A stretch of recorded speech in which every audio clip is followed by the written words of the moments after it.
Magandang hapon guys. Ayan, almost done natin bahay natin. Tara silipin natin. Mukhang may tubig at kuryente na rin to guys. Pwede na raw lipatan to.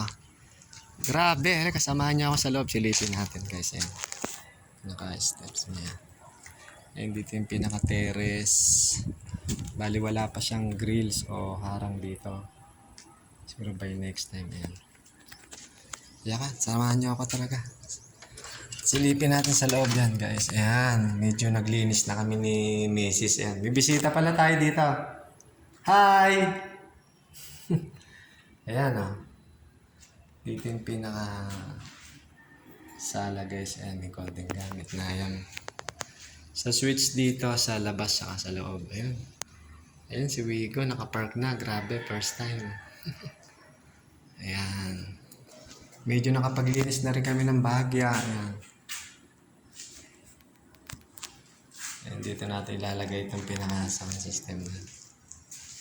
Ito na yung kitchen natin. May bisita tayo rito. Ayan.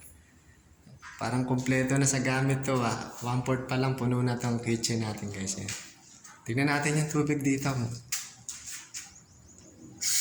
Uy, grabe, lakas. Parang shower Pwede. Ayan guys, yung pinaka mga salamin niya. And then dito sa pinakahuling kwarto. Ayan, may mga switch din siya rito. Ayan, stock room.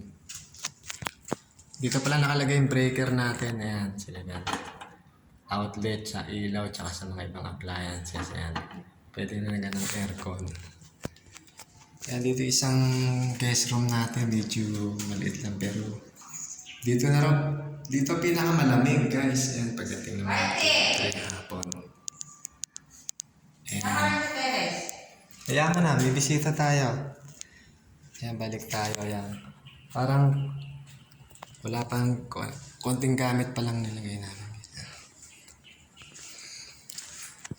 Ayan, silipin natin yung kwarto namin. Ayan. Ayan, tingnan natin, may ilaw na. Uy! Ganda, liwanag! Grabe, ayan. Pag nalaga ng mga gamit to, higaan, medyo sisikip na rin ng konti. Ayan, pinaka-switch siya. Ayan. And then, dito yung CR. Ayan. Aba, semi-tiles na. Ayan, para diniskartehan ni Mrs. Para tira na dyan sa pinaka-lababo, tsaka sa bowl. Ayan, silipin natin yung isang kwarto dito sa bungad, pang main door. Ayan. Kwarto to ni bossing natin. Tingnan natin ilaw. Ayan guys. Ayan, medyo malawang kasi wala pa siyang ganong gamit. Ayan. And then dito uli, sala, kitchen. Ayan. Yan, alright guys, see you around. Excited na.